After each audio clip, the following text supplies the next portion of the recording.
Welcome forward here with an eternal career. This is chapter 6, entitled Love, with the opening quote that reads, "Life and love are ever one, and upon the same loom spun." End of quote. Love is the highest vibration of all, and covers all our relations with our fellow men. Love is the most important law in the universe, and he who is in harmony with this law will be in harmony with all of the others. It is the transgression of the law of love which causes all evil. Love is the great force to which all men are subject, and is more vital and powerful than electricity. Love is the life of man, for without love, life is mere existence. Every soul, without exception, craves love and affection, and atrophies for lack of it. To love and to be loved makes life worthwhile. Love is the essence of divine nature, and since love is the nature of God, it must be the nature of man in a correspondingly lesser degree, for man is created in his image. Human love, which is a reflection of divine love, passes through 3 stages. The first stage is selfish, and only the I is considered. One's own satisfaction, pleasures, desires, and comfort. It is the taking, not the giving stage, an elementary expression of love, much too common. The second stage of love is mutual. Give and take, or sharing of love. Each lover considers the other's happiness, wishes, and welfare. This type of love is a much higher manifestation than the first, and becomes more prevalent as man develops. The third stage of love is selfless. It asks nothing in return. The only desire of this type of love is to serve and to worship the adored one. Needless to say, few have reached his high plane of selfless spiritual love. Since love is manifested chiefly in the first stage, one sees a constant misuse of the term. It is employed by many people to designate a liking for articles, a fondness for food and drink, and attachment for places and things. Love, however, in its highest sense, can only be properly used to denote affection between individuals. Love expresses something spiritual, and as such can have no connection with objects that minister solely to the senses. The word love should never be employed to express animal passion, desire, or appetite, for it has no relation to these, nor is it applicable to the affairs of sensual or licentious men and women, which hold the daily font page with lewd and unsavory details. Some people understand neither love nor marriage. They know only lust and mating. Worse still are the periodicals which use love as a euphemism for lust, telling us that murder and heinous crimes are committed for love.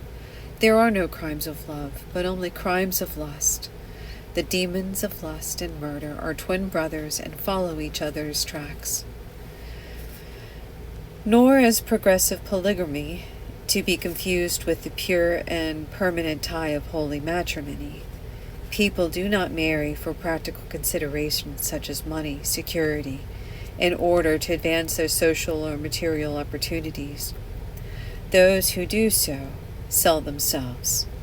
Love is based on mutual respect and consideration, without which a relationship is mere possessiveness, not to be mentioned in the same breath as love. Jealousy is no ingredient of love, although many assume it is. Jealousy emanates from self-love only.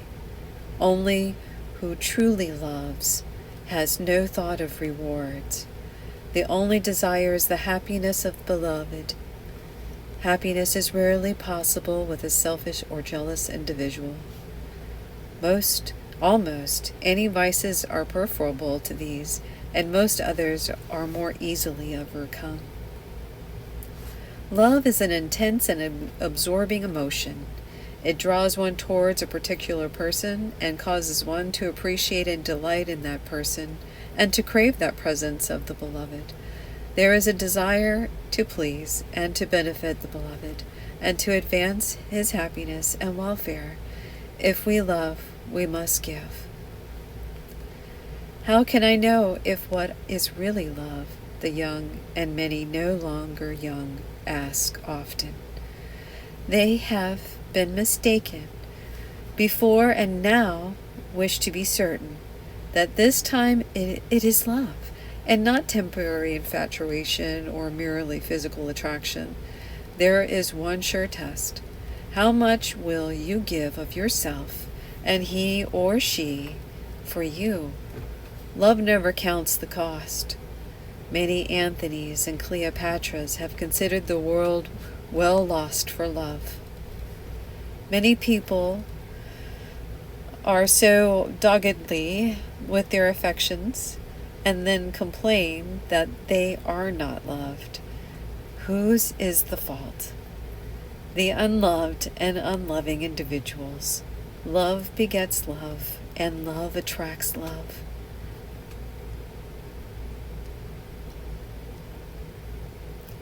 Love is the mainspring of life, and he who loves the most lives the most. This is certain. Humanity has no love for people who have no love for them. There is, however, nothing possible to do if one's love is not reciprocated. It is utterly impossible to compel love. Resorting to vicarious means, charms, trickery, or sensual appeal accomplishes naught. Artificial tricks may produce temporary passion or passional attraction, but not permanent sentiment. If our love is unrequited and we are any poorer for having loved, quite the contrary, for loving enriches and does not impoverish us. As the old friar told Evangeline when she told him of her wasted affection. Talk not of wasted affection. Affection never was wasted. If it enrich not the heart of another, its waters returning back to their spring like the rain, shall fill them full of refreshment. That which the fountain sends forth returns again to the fountain. Love's supply is inexhaustible, and one can never become bankrupt by loving. Parents with one child feel confident they have lavished all their love upon it, but when they have others, they discover they are capable of loving them all equally as much. Love your enemies is the soundest advice ever given to man, yet of the Master's injunction this one seems the most difficult to obey. But what other solutions have we to overcome the enemy? With force or revenge one places himself on a level with his opponent. For the time being you are no better than he, however much he may be guilty and you the innocent party. Moreover, hate intensifies the vibration while love nullifies it. When you hate a man, you are bound to him with the bonds stronger than steel. Consequently, nothing is so foolish as to hate another, for the hater is getting the worse of it. So, if only for your own peace of mind, love your enemies. In no other way can you ever be freed from them. Loving people does not mean that you must love all persons to the same degree. Even Jesus had his favorite disciple, the one he preferred above all. But loving does not mean that we can be kind, understanding, and sympathetic and love people in a platonic sense, which is a beautiful manifestation of spirit. Moreover, it is easy to love the good or God which is in all men. Love is blind. That is what is claimed in an old proverb. It is true that one who loves is incapable of seeing defects and faults in a beloved, which are apparent to friends and relatives. Love is not blind. Love is the clarifier.